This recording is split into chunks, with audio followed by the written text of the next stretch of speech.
You feel it before you understand it, the ground vibrating under thousands of hooves, a tremor that rattles your very bones. The air is thick with dust and the sharp animal heat of too many bodies packed too close. You turn your head, and the horizon is moving not like weather, not like a storm, but like a living wall that wants to swallow the world. Somewhere ahead, men are praying in whispers that barely qualify as sound.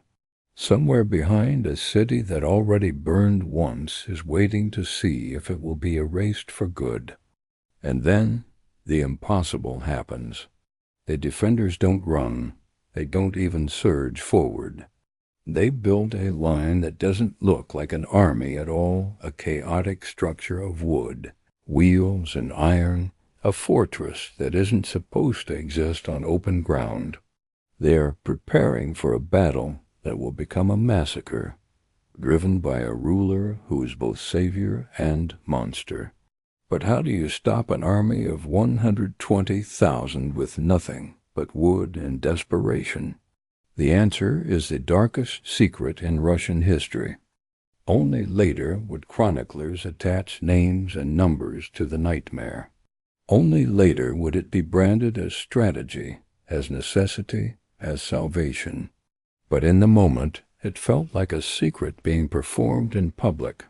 A ruler with a reputation like a curse, an enemy army so large it seemed borrowed from legend, and a massacre that, depending on who tells it, was either the darkest proof of genius, or the moment a nation learned to survive by becoming something colder than fear. Before we go deeper, tell me where you're watching from. It genuinely amazes me that stories this old still reach people in every time zone, every night, every screen. This story is told under a title that sounds like it belongs to the edge of history, not inside it. How Ivan the Terrible massacred 120,000 soldiers, the darkest secret of Russian history. It pulls you toward a single grotesque question. How does a man become both the shield of his country and the blade at its throat? The records that survive are fragments, accusations, triumphal boasts, terrified whispers written down by people who wanted to live long enough to finish the ink. Dates exist. Names exist. But the emotional truth is in the details that keep repeating across accounts. Smoke, ash, bells, and the taste of panic. Because by the time the great confrontation arrives, Russia is already bruised to the bone. Moscow has already learned what it sounds like when a city screams. 1 year earlier, the flames came so fast that stone looked like mercy and wood looked like a death sentence. Survivors carried the smell in their hair for months. And now, when scouts ride in with the news that the riders are coming again, not a raid this time, not a threat, but an attempt to end the state itself, the fear isn't dramatic. It's practical.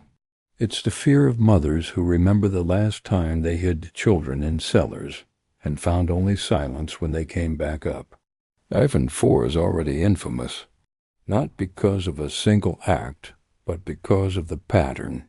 A man who can build, reform, organize, and then suddenly punish like a storm that chooses one street and leaves the next untouched. A man who can speak about God and then sign orders that turn towns into cemeteries.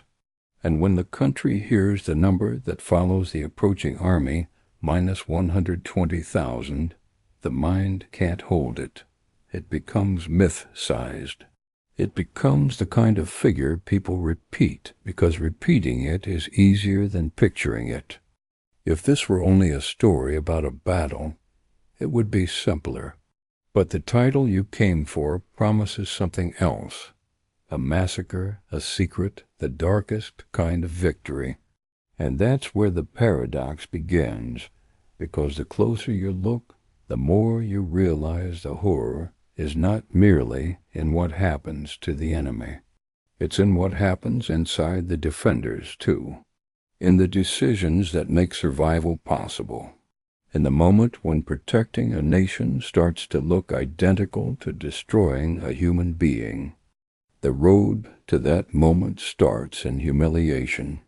Ivan's childhood is the kind that creates monsters, even when it doesn't intend to. A boy inside a palace full of men who treat him like furniture until they need him as a weapon. He watches factions circle like wolves. He learns early that power is not a crown, it's an appetite. And when he grows into the role, he doesn't simply rule.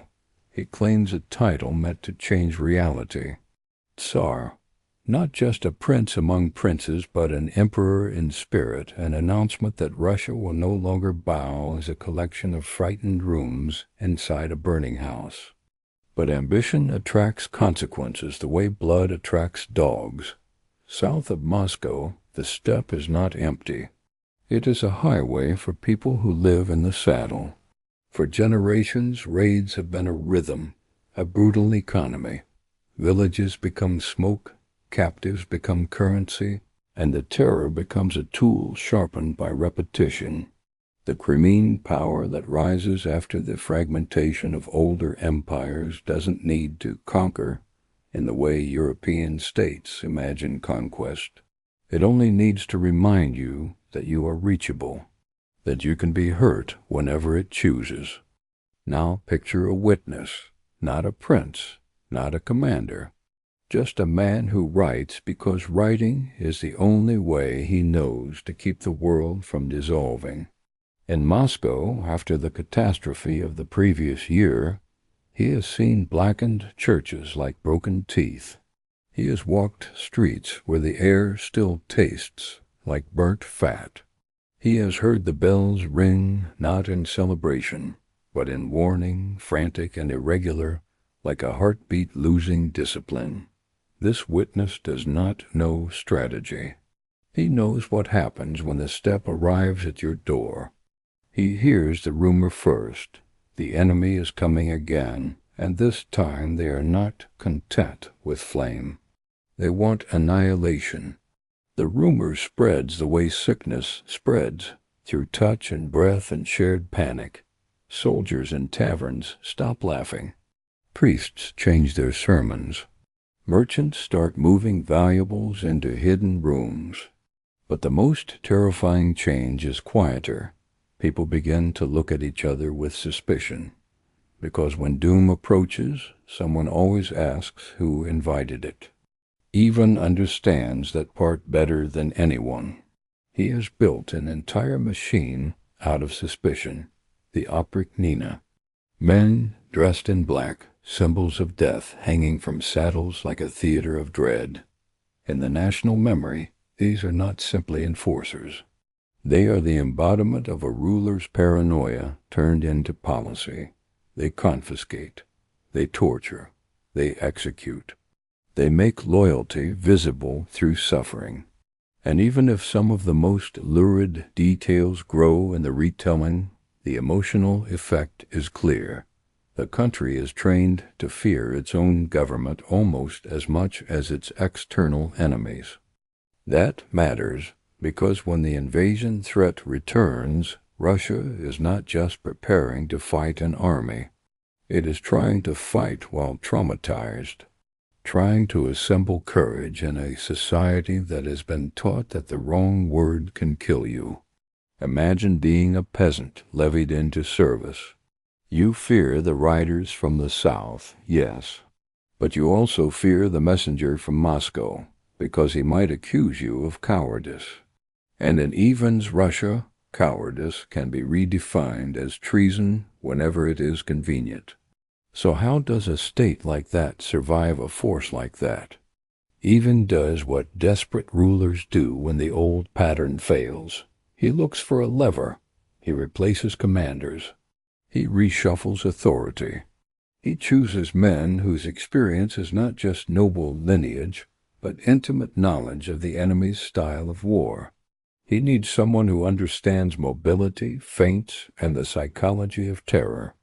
Someone who knows that the steppe cavalry's greatest weapon is not the arrow, but the moment your formation breaks because your imagination breaks first. Here's where the story turns cinematic, because the secret weapon is not a magical artifact. It is carpentry. It is the sound of saws in the winter. It is men building wooden walls as if they are building a city that can walk. The concept is simple enough that it feels stupid until you see it work. A mobile fortress, sections of wooden barricade mounted so they can be moved and assembled quickly. Slits for muskets, platforms for small cannon, angled supports that make fire less effective. A defense designed not to win through elegance, but to win through refusal. Refusal to panic. Refusal to chase. Refusal to give cavalry what cavalry needs. Space and a fleeing target. Think about the psychology of it. The steppe rider expects the world to move. He expects his enemy to either hide behind stone, in which case he burns everything outside the stone until hunger opens the gate, or he expects the enemy to meet him in the open, in which case he performs the dance of arrows and retreat and encirclement until the enemy becomes a scattered herd. But what if the enemy brings a fortress into the field? What if the enemy makes the open steppe behave like a castle courtyard? That is the bet, and it is a bet made with human bodies as the currency of failure. The approach of the horde is described again and again, not with numbers, but with sensations. The horizon black with movement, the constant metallic clink, the thunder of hooves that never seems to stop. Scouts report the banners. Officers force themselves to speak calmly because panic is contagious. And inside the Russian camp, men stare at the wooden walls being assembled and try to believe wood can stop the end of the world. The witness in Moscow hears of it secondhand at first. He hears that a walking city is being built. He imagines something almost biblical, like walls rising from the earth. Then he hears that the defenders will not wait behind the city walls of Moscow. They will meet the enemy out there before the capital can burn again. That part feels insane. But he also hears that Ivan is not trembling, that the Tsar, whose cruelty everyone knows too well, has become strangely focused, like a man who has decided that if he is going to be damned, he will be damned efficiently. And now we come to the first curiosity spike, the first moral contradiction. The same ruler who terrorized his own land is now preparing to defend it with a precision that looks like care. The same regime that killed citizens for imagined betrayal is now asking citizens to stand firm for something larger than fear. How does a people decide to die for a state that has also hurt them? Is patriotism still patriotism when it is enforced by terror? The answer in moments like this is often not ideological. It is local. It is the simple truth that behind the line is your family. Behind your family is the memory of last year's fire. And behind that memory is the knowledge that capture is not just death. It is slavery, humiliation, disappearance into markets where your name becomes irrelevant. When the armies finally meet, the first contact is like a test of instinct.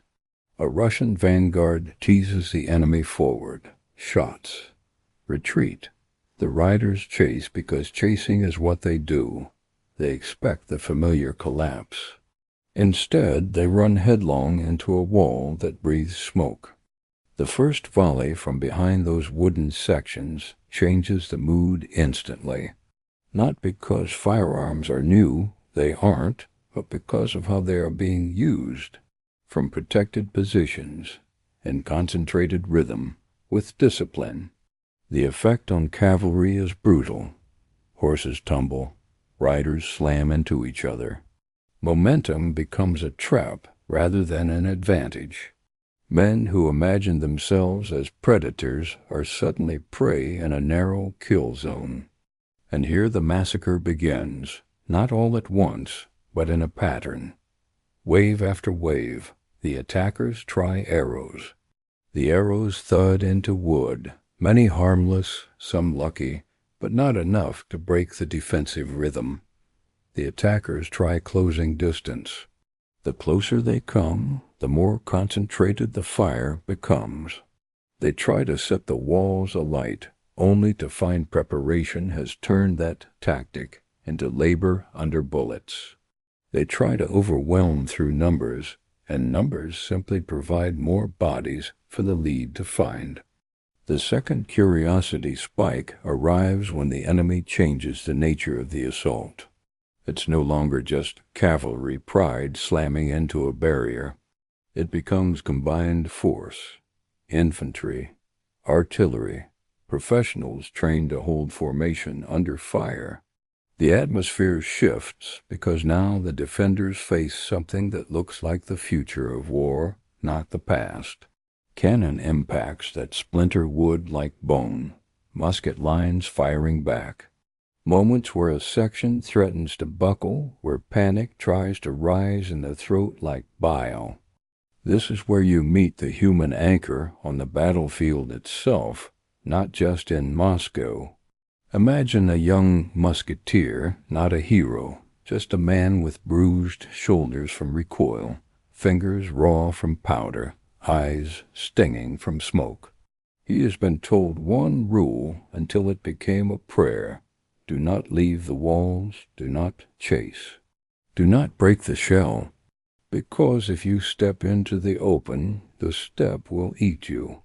He hears the enemy's war cries, hears their language like knives. He smells burned hair when a cannonball rips through a section and men die screaming behind him. He sees through the slit an enemy soldier close enough that he can see the whites of his eyes, and the musketeer does what he was trained to do. He fires, he reloads, he fires again. It is not personal. It is not clean. It is mechanical. It is survival turned into routine. Outside bodies accumulate. They pile in front of the walls in heaps that begin to shape the battlefield. Mud becomes blood mud. The stench becomes another weapon. Flies arrive in clouds, as if summoned by certainty. The enemy's courage does not disappear. If anything, it becomes more desperate, more violent.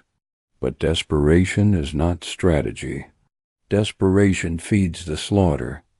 Night does not bring relief. Fires dot the darkness. In the Russian position, men repair damaged sections, redistribute powder, pray, and try not to think about the numbers still out there. In the enemy camp, commanders argue. Pride collides with pragmatism. Withdrawal smells like humiliation. Continuing smells like death. The third curiosity spike is not a weapon. It is a decision. At some point, the defenders stop being purely defensive.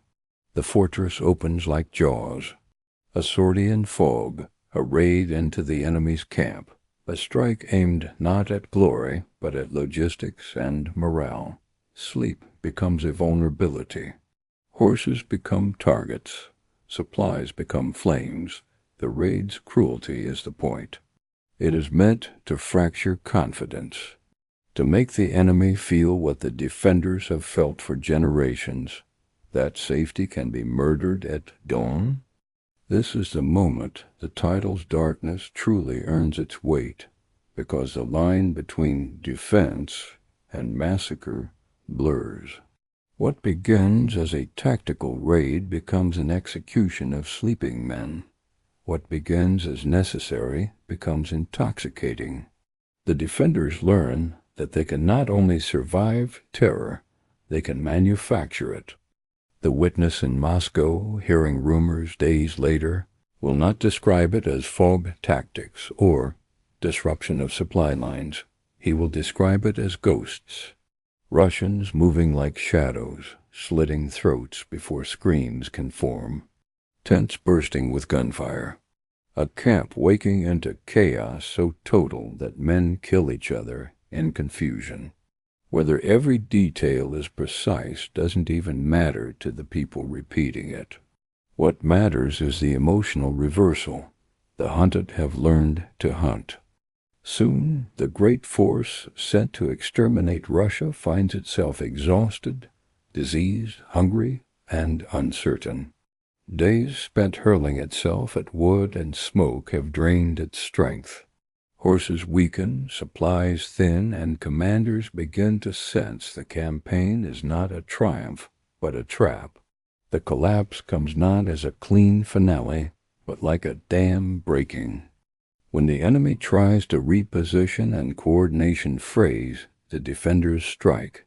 The walking fortress becomes the anvil. Mobile troops the hammer. Retreat turns to rout as morale finally admits what bodies already know.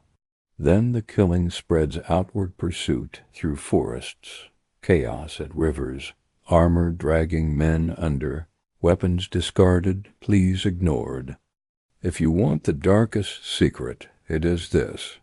Victory did not just save Russia. It taught Russia what it could do to another human being when survival and revenge align. The number -120,000 belongs to that darkness. Large numbers feel final, but even when the count shifts, the scale does not. A massive host arrives with certainty, a fraction limps home, and the land between them becomes a ledger written in bodies. Afterward, Moscow breathes again, but innocence does not return. Bells ring with two meanings now, gratitude and warning. The state celebrates because survival becomes legitimacy. The Tsar rewards commanders, orders thanksgivings, and frames victory as divine favor, because divine favor is useful. The people remember ash from 1571, fear from 1572, and that the man who saved them can also punish with madness. They gave discipline and bravery, then were asked for obedience everywhere else. What endures is an idea, the walking city. Wood on wheels proves mobility can be fortification a weapon. The lesson costs dearly. The state hardens, paranoia gains purpose, fear becomes portable, and is rolled into the future.